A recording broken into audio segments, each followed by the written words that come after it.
Allahu Akbar.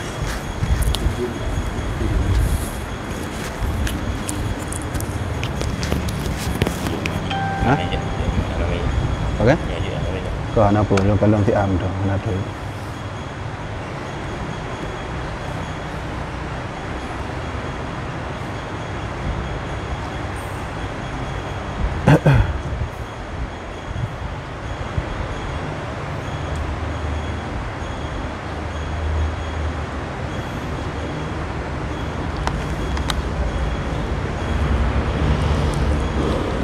أعوذ بالله من الشيطان الرجيم بسم الله الرحمن الرحيم السلام عليكم ورحمة الله وبركاته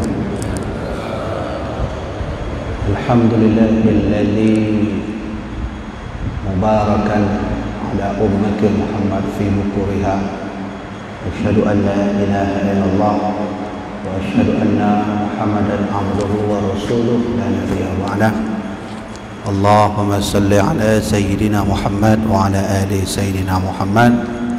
Amma ba'du.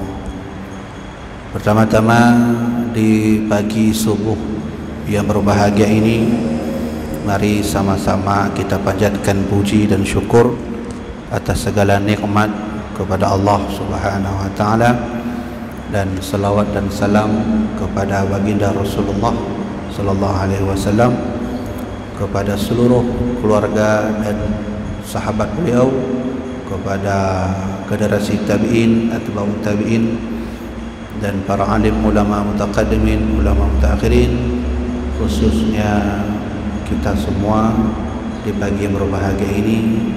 Dalam kehendak Allah, mudah-mudahan kita nyumandum disehatkan Allah, diberi rahmat dan diistiqomahkan selalu dalam solat jamaah subuh yang diberi berkah oleh Allah Subhanahu wa taala.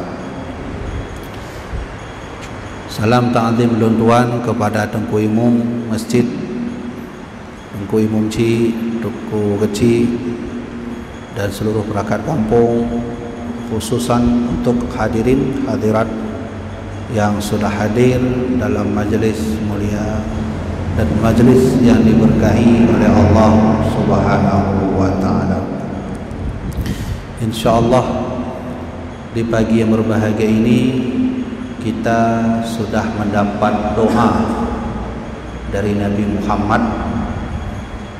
Rasulullah pernah berdoa, Allahumma barik li ummati fi bukuriha. Ya Allah, berkailah umatku yang mereka solat jamaah di pagi hari, artinya pada saat subuh. Alhamdulillah, di pagi yang berbahagia ini selain pahala solat jamaah kita dapat, kita juga mendapat doa dari baginda Rasulullah sallallahu alaihi wasallam. Ayah, ibu yang dirahmati oleh Allah, ada satu kitab namanya kitab Bidayatul Hidayah. Kitabnya kecil, berjumlah halaman mungkin sebanyak 170 halaman. Walaupun kecil, tapi kitab ini ditulis oleh ulama sufi dunia yang menurut ahli hadis bernama Imam As-Sakhawi, kalau seandainya ulama sufi ini tidak ada, mungkin tidak ada yang disebut dengan ilmu tasawuf. Tasawuf sudah ada, tapi ilmunya belum ada. Bahkan buku beliau, kitab beliau itu sudah banyak diterjemahkan di Eropa. Siapa nama ulama ini? Beliau adalah wali Allah, Syekh Al-Imam Abu Hamid Al-Ghazali. Ada satu kitab tipis beliau, tipis sekali, 170 halaman, namanya Bidayatul Hidayah. Ada satu kisah unik yang ditulis oleh Imam Al-Ghazali, tepatnya halaman 150 sekian. Dulu itu di masa Rasulullah ada salah seorang sahabat Nabi bernama Mu'az bin Jabal. Ini Imam Ghazali sedang bercerita. Mu'az bin Jabal ini dikenal sebagai sahabat Nabi yang pandai ilmu fikih. Orang yang pertama kali mendapat izin untuk berijtihad adalah Mu'az bin Jabal. Di suatu hari Mu'az datang ke rumah Rasulullah, tapi nabinya tidak ada di rumah. Rasulullah sedang pergi, lalu beliau kembali menuju pulang ke rumah. Di pertengahan jalan bertemulah Rasulullah sedang menaiki unta tengah malam. Naik unta, kata Rasulullah, mau kemana Mu'az? Aku ingin bertemu denganmu ya Rasulullah. Oh, kebetulan sekali, naik ke belakang aku. Mu'az naik di belakang. Saya ingin bercerita satu hal, kata Rasulullah. Baik Rasulullah. Mu'az naik, lalu Rasulullah yang membawa unta, Mu'az di belakang. Dimulailah satu kisah unik yang diceritakan oleh Imam Ghazali, dan cerita ini insya Allah sangat menyentuh untuk kita semua. Pegah oleh Rasulullah Mu'az, nasabuh cerita Mu'az. Menyo ceritanya, dranah nemat ceritanya dalam kehidupan, insya Allah selamat di dunia, selamat di akhirat. Tapi menyohana nemat ceritanya Mu'az, saya tidak bisa menjamin amal pahalamu diterima oleh Allah. Siap Mu'az? Siap Rasulullah. Maka Nabi mulai bercerita. Mu'az, dulu sebelum ada dunia, sebelum ada langit, kata Nabi, Allah sudah menciptakan 6 orang malaikat. Salah satu malaikat itu bernama Hafazah.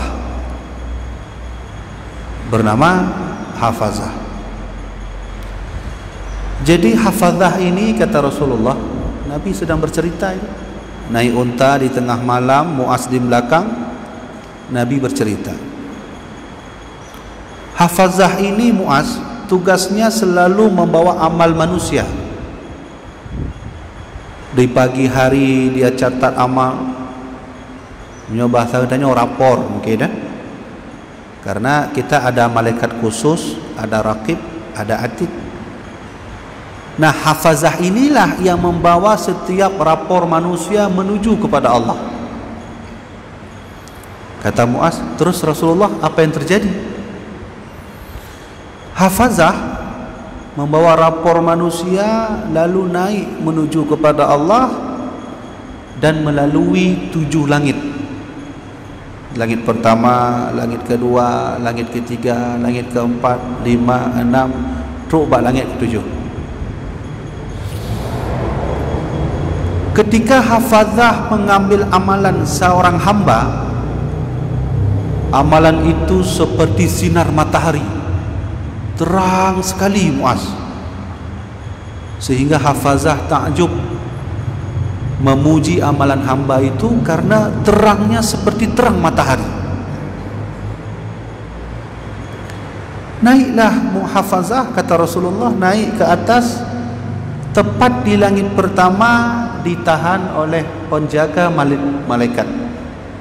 Penjaga langit, malaikat, tunggu Hafazah, tunggu, jangan naik dulu. Kenapa? Ini amalan siapa?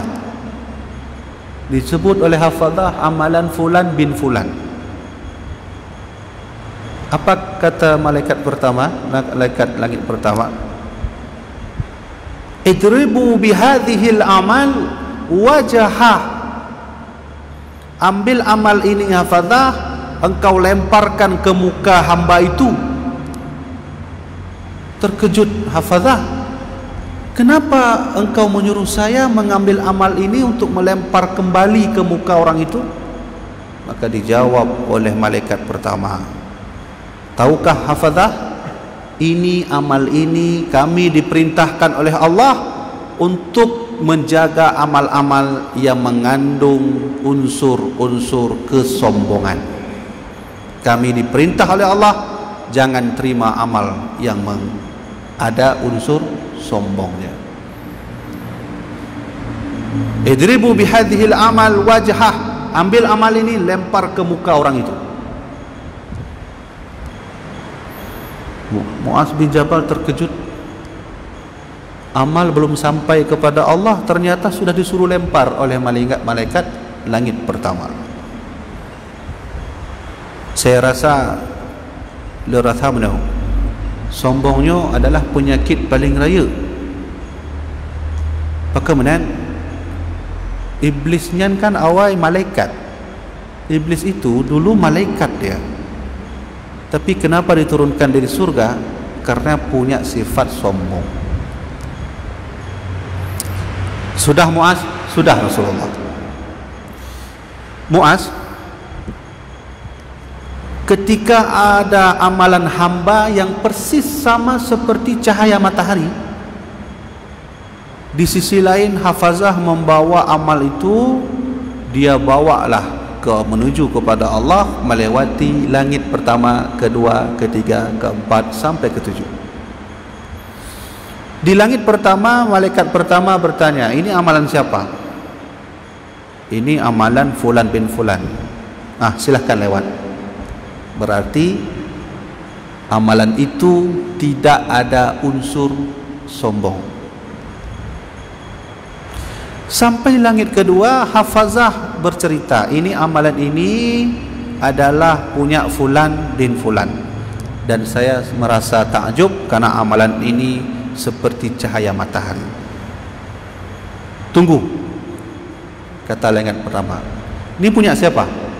Fulan bin fulan. Di mana tinggal? Di kampung ini, kampung ini, kampung ini. Idribu bihadhil amal wajhah ya hafazah. Ambil amal ini lempar ke muka orang yang punya amal. Terkejut hafazah kedua kali, kenapa dilempar? Bukankah amalan ini seperti cahaya matahari?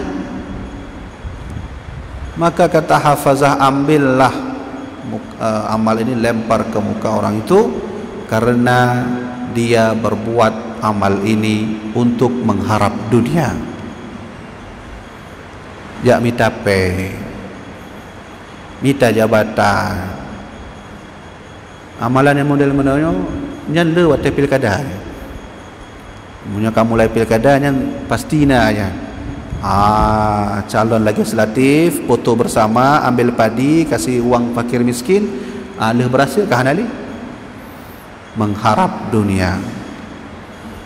Ambil amalan ini, idribu bihadhil amal wajhah. Ambil amal ini lemparkan ke muka orang yang punya amal. Siap, turun hafazah, diambil itu dilempar. Muaz, iya Rasulullah. Terkadang ada suatu kali hafazah membawa amal manusia, dia bawa ke langit pertama lulus, dia bawa ke langit kedua lulus, dia bawa ke langit ketiga tidak lulus. Kenapa begitu Rasulullah, kata Muaz? Sama seperti langit kedua dan pertama. Sampai hafazah ke langit ketiga, kata malaikat penjaga langit ketiga, idribu bihadhil amal wajhah. Ambil amal ini lemparkan ke wajah orang itu. Kenapa begitu? Karena amal ini ada unsur ujub. Ujubnya mencoba saganya ya membanggakan dirilah, pamer mencoba lain. Yang tak ibadah pamer, tak buat Quran pamer, buat tilawah pamer, ceramah pamer. Kalau dah ceramah pamer dan sebagainya, itu tidak diterima oleh Allah Subhanahu wa taala. Muaz, ya Rasulullah, terkadang ada hafazah membawa amal manusia, langit pertama lulus, langit kedua lulus, ketiga lulus, keempat tidak lulus. Dibawa amal sama seperti cahaya matahari terang benderang. Teruk ba langit keput, ipegah oleh malaikat langit keput, cok amalnya, cok, dilemparkanlah amal itu ke orang yang punya amal ini. Hafazah bertanya, ya Rasul, wahai malaikat, kenapa engkau menyuruh aku melempar ini? Karena amal ini mengandung unsur hasud, hasad, atau menyebah adanya iri dengki. Nyancik hanjik kalon, mutu orang tengah kaya, iri tanya ka dengki, iri. Tengah belau motor, iri tanya menancik tak belau motor. Tetangga katanya kana meh 2 kilo, katanya tak belau cik lebih 2 kilo. Saring iri dengki. Lalu bagaimana ini? Ambil hafazah, lemparkan ke muka orang yang punya ini. Muaz, iya Rasulullah, terkadang ada malaikat membawa amal, langit pertama lulus, kedua lulus, ketiga lulus, keempat lulus, di langit kelima enggak lulus. Kenapa begitu Rasulullah? Ketika hafazah membawa amal manusia sampai ke langit kelima, ditahan oleh malaikat langit kelima. Kata malaikat langit kelima, punya siapa? Punya fulan bin fulan. Idribu bihadhil amal wajhah. Ambil amal ini, lemparkan ke muka orang itu. Hafazah bertanya, kenapa begitu? Karena amal ini, orang yang berbuat amal ini, ya, dia itu tidak mengharap, tidak memberi kasih sayang kepada sesama manusia. Nyan bahaya cik ni. Negeri tanya sabi-sabi tajak suluk, sabi tajak tawajuh, sabi tak sembahyang subuh. Tapi tetangga katanya merasa kelaparan, negeri tanya biasa tu. Itu pelajaran bagi kita. Ternyata di langit kelima dilempar amal kita oleh malaikat langit kelima. Maka kata Rasulullah, irhamu man fil ardi, sayangilah orang-orang yang ada di bumi, yarhamukum man fis sama, sehingga engkau akan disayangi orang-orang yang ada di langit. Siapa itu? Malaikat. Termasuk katanya tabri sayang katanya kepada makhluk Allah yang lain. Lagi meong contoh yang disebut oleh Rasulullah sebagai al-hayawanut tawafun, hewan berkeliling selalu di rumah. Nyan ayah mak menyoi meong itu musu kan, nyampai tajuk buah atau tajuk makanan. Kenapa? Itu adalah perintah Rasulullah. Irhamu man fil ardi, sayangilah apa yang ada di bumi, niscaya engkau yang akan disayangi oleh Allah dan malaikat-malaikatnya. Muaz, iya Rasulullah.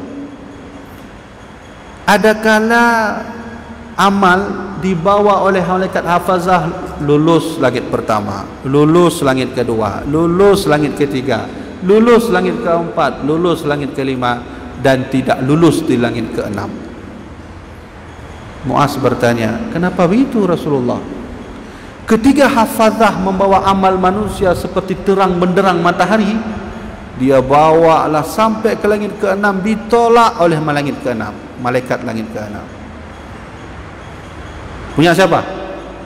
Ini punya fulan bin fulan. Di mana tinggal? Di Aceh. Benar, betul kan? Di Aceh di mana? Lok semua betul. Ambil amal ini, idrabu bihadhil amal wajhah. Ambil amal ini, lemparkan ke muka orang yang punya amal. Buang. Hafazah terkejut. Kenapa begini? Karena amal orang yang punya amal ini, dia tidak ikhlas mengerjakannya. Menyo bahasa Yudanya dah semayang terpaksa, dah terbit zakat terpaksa, naik haji terpaksa, umrah terpaksa. Kadang orang ngon tengah susah ila kepeng mutang terpaksa si. Man meno dengku. Ilun halun je utang, lih laki utang nak boleh balik lih. Yang tiba cara. Oh, menyo menan baik mentah. Mana kan? Langit ke-6 enggak lulus. Muaz, iya Rasulullah. Ada amalan manusia yang dibawa oleh hafazah. Langit pertama lulus, kedua lulus, ketiga lulus, keempat lulus, kelima lulus, keenam lulus. Di langit ke-7 tak lulus. Kenapa begitu Rasulullah, kata Muaz? Karena orang yang mengamalkan amalan karena tidak mengharap ridha Allah ditolak oleh Allah Subhanahu wa taala. Hafazah punya siapa? Punya Fulan bin Fulan. Di mana tinggal? Di Aceh, betul benar. Idribu bihadhil amal. Aku diperintahkan oleh Allah untuk tidak menerima amalan yang ada unsur tidak mencari ridha Allah Subhanahu wa taala. Kata hafazah, bagaimana ni? Idribu, ambil, lempar. Terus ketika Rasulullah bercerita, Muaz tidak menjawab lagi di belakang. Nabi bercerita, Muaz di belakang tidak menjawab lagi.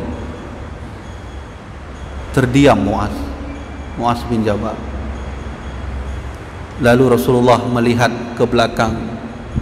Ternyata Muaz sedang menangis, meneteskan air mata. Ditanya Rasulullah, kenapa Muaz engkau menangis? Muaz menjawab, ya Rasulullah, kami ini manusia biasa Rasulullah. Tentu kami tak jauh dari sifat-sifat ujub, sombong itu ya Rasulullah.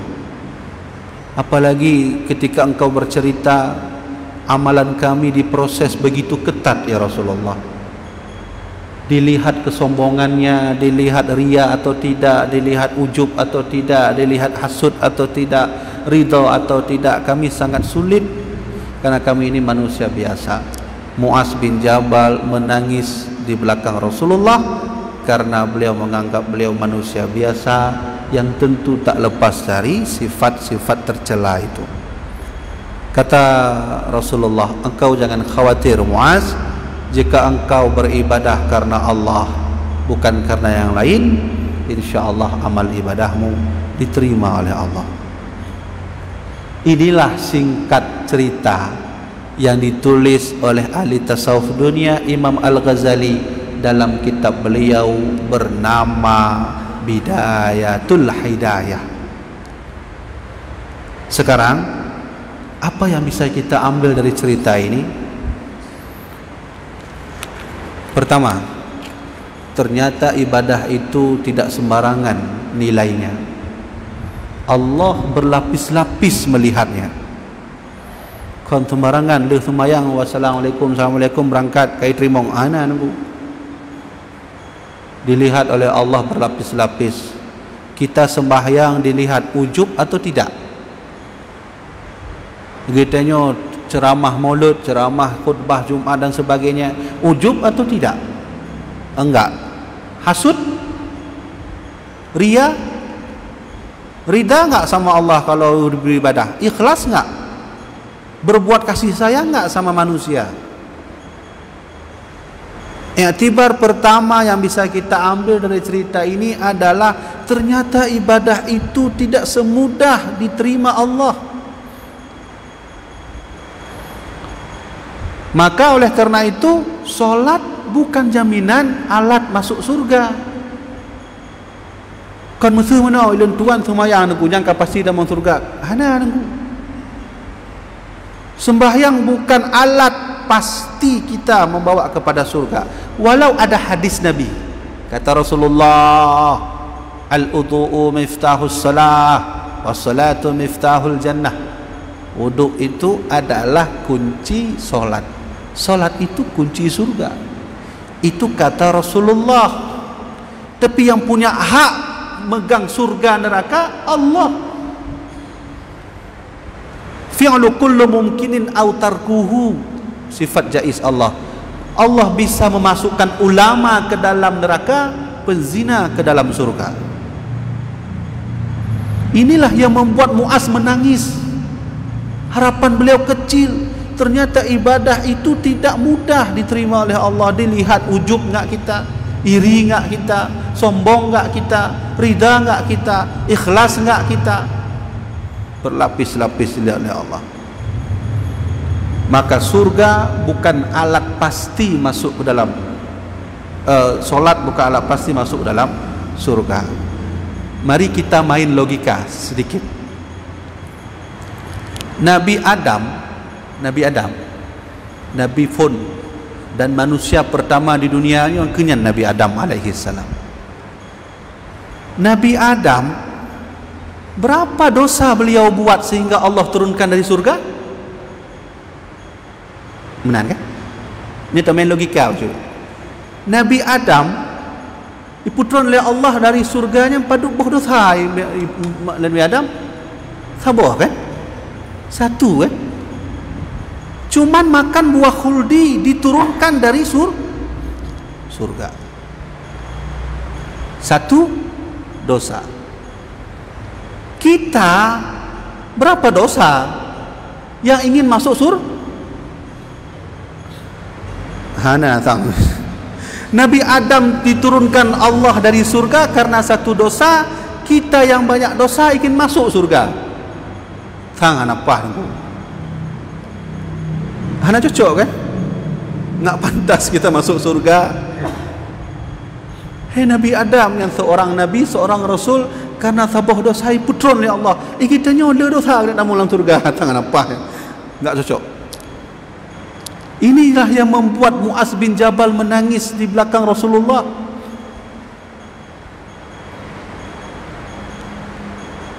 Ternyata ada dua yang membuat kita masuk surga.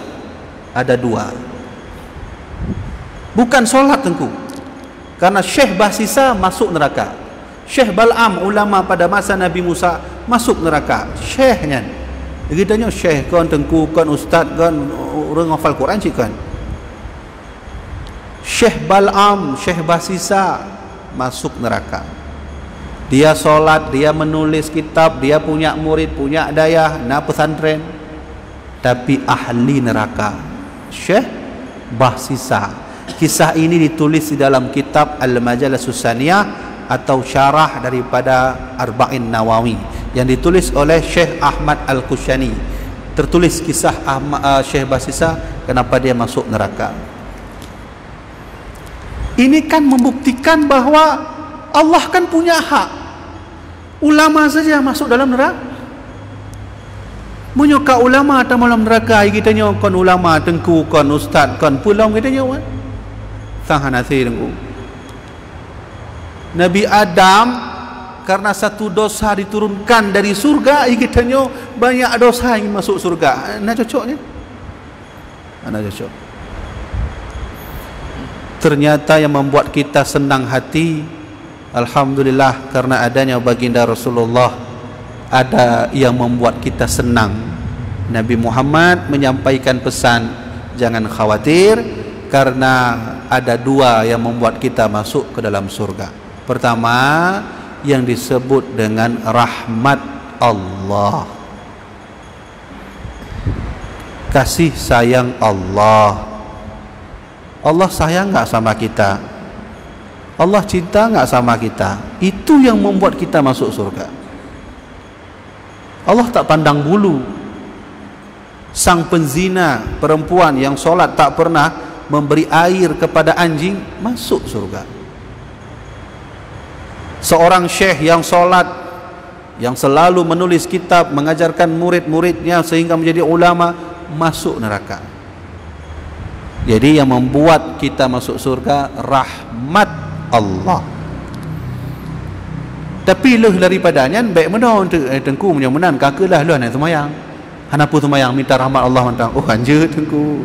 Salah satu alat mencari rahmat Allah mengerjakan perintahnya dan menjauhi segala larangannya. Imtithalu awamirillah wajtinabu nawahi. rahmat Allah. Oh, Allah tak pandang bulu kalau ingin lihat orang. Saya ingin cerita sedikit. Abu Lahab, jangan tahu Abu Lahab ya. Abu Lahab itu dikenal oleh Rasulullah oleh masa dulu. Orang yang tak pernah bantu Nabi, yang menghina Nabi, yang mengejek Nabi, yang kadang mengutus orang untuk membunuh Nabi, mengutus orang untuk meludahi Nabi, itu Abu Lahab namanya. Sehingga Allah menurunkan ayat khusus untuk Abu Lahab. Tabbat yada abi lahabi wa tab. Celakalah tangan si Lahab. Nyan menyangka Allah keun menan nyan ke hana cara lain. Allah yang menghinanya langsung. Tapi Allah tak pandang bulu. Di suatu malam bermimpilah saudara Abu Lahab ketika Abu Lahab mati. Tamu dalam kubur kahanale Abu Lahab. Melumpo saudara aku nyan merumpok dengan Abu Lahab tengah malam melumpo. Ditanya, ya Lahab, madza laqita ya Lahab? Menyo bahasa tanya mana? Lahab, selama engkau mati engkau dapat apa dalam kubur? Kamu madza laqita ya Lahab? Waktu kau mati dalam kubur itu engkau dapat apa? Kayaknya enggak ada. Abu Lahab menjawab, hadisnya hadis sahihnya, riwayat Imam Al-Bukhari.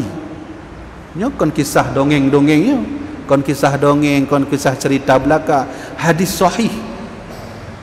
Dijawab oleh Abu Lahab, lam alqa ba'dakum ghairi hadha suqitu fi hadhihi bi ataqati Thuwaibah. Memang aku tak pernah mendapat kebaikan setelah kalian. Memang aku akui. Aku akui, kata Abu Lahab. Tapi setiap malam Senin suqitu hadhi, aku diberi air oleh Allah sedikit. Nyanyi kalian? Aku diberi air, kata Abu Lahab. Terkejut saudaranya, kenapa kau diberi air? Bi ataqati Thuwaibah, karena aku telah memerdekakan budak Thuwaibah al-Aslamiyah. Imam Ibnu Katsir, Imam Ibnu Hajar al-Asqalani menjawab hadis ini. Kata beliau, Abu Lahab mendapat nikmat kecil dari Allah setiap malam Senin karena memerdekakan Thuwaibah dan karena lahirnya Muhammad sallallahu alaihi wasallam. Ini kalau dalam kitab Bidayah wa Nihayah, Al-Mufassir Syekh Ibnu Katsir Asy-Syafi'i berkata, kalau Abu Lahab senang Rasulullah lahir sehingga memerdekakan budak Thuwaibah, apalagi kita, kata Imam Ibnu Katsir. Yang kedua sampaikan penyomonan ayah, mak dan mak sekalian, Allah tak pandang bulu. Mau kafirkah dia, ateiskah dia, Hindukah dia, Buddhakah dia, Kristenkah dia, Nasranikah dia, Yahudikah dia, kalau dia berbuat kasih sayang kepada kekasihku Muhammad, aku akan berikan balasan nikmat. Abu Lahab salah satu contohnya. Menyomenan Allah punya hak memasukkan orang ke dalam surga, siapapun itu, penzinakah, pencurikah, dan seterusnya. Berarti yang membuat kita masuk surga rahmat Allah. Yang kedua, yang membuat kita masuk surga syafaat Rasulullah sallallahu alaihi wasallam. Alhamdulillah, untunglah Nabi Muhammad. Untung katanya je ke umat Muhammad, menyokan ke Muhammad kan alin ku. Untung tak ada ku. Pakai menen karena Rasulullah diberi hak oleh Allah. Nabi pernah berkata, "Wa'titu arba'an lam yu'tahunna minal anbiya'i qabli." Aku ini, kata Nabi, saya diberi oleh Allah 4 hadiah yang Allah tak beri kepada nabi lain. Salah satunya wa'titu syafa'ah, aku diberi syafaat. Syafaatnya kiban aku menau. Ini contoh syafaat. turban. Betul turban katanya melubang ya, kamu melubang. Ini syafaat. Misalnya contoh, timang orang akhir lubangnya hidup oleh Rasulullah. Ulang tiga kali. Syafaat itu contoh seperti sorban yang robek raya, betul kan contoh? Bahawa akhiratnya lubang hidup oleh Rasulullah. Apa maknanya? Kalau solat kita sombong, kalau solat kita ria, kalau solat kita ujub, tapi ada niat berbuat baik dan mau berselawat kepada Rasulullah, insya Allah solat kita ditutup oleh baginda Nabi. Tutup. Alhamdulillah. Ternyata yang membuat kita masuk surga adalah karena syafaat Rasulullah sallallahu alaihi wasallam. Abu Lahab, kamu dengar syafaat kan? Abu Lahab sudah dapat syafaat dia. Walaupun bukan orang Islam. Abu Lahab nyantai orang Islam kan? Orang beriman? Bukan. Tugasnya menghina Nabi, mengejek Nabi, menyuruh orang untuk meludahi Nabi, menyuruh orang untuk membunuh Nabi, tapi berdemi syafaat. Ayah-ayah luntuan sekalian, syafaatnya di mana Abu Lahab? Suqitu hadhihi, aku diberi air oleh Tuhan setiap malam Senin, kata Abu Lahab. Hai, bak tingkat Abu Lahab hidup nikmat oleh Allah. Allah tak pandang bulu. Belum katanya katrib dari ubuk, katanya orang Islam. Semayang katanya, zakat katanya, puasa katanya. Tak ikut perintah Allah, tak ikut perintah Rasulullah, tak selengi dengan salawat, insya-Allah amalan ibadah itu diterima nanti oleh Allah karena syafaat. Alhamdulillah, menyomenan terima kasih wahai Rasulullah. Kamu nyujuk ke umat kita dan termasuk umat yang terbaik dari umat yang lain. Rasulullah itu sayang sekali sama umatnya. Apa Nabi Muhammad duduk lalu bersukacita dengan sahabat-sahabat masa dulu? Itu saja? Tidak.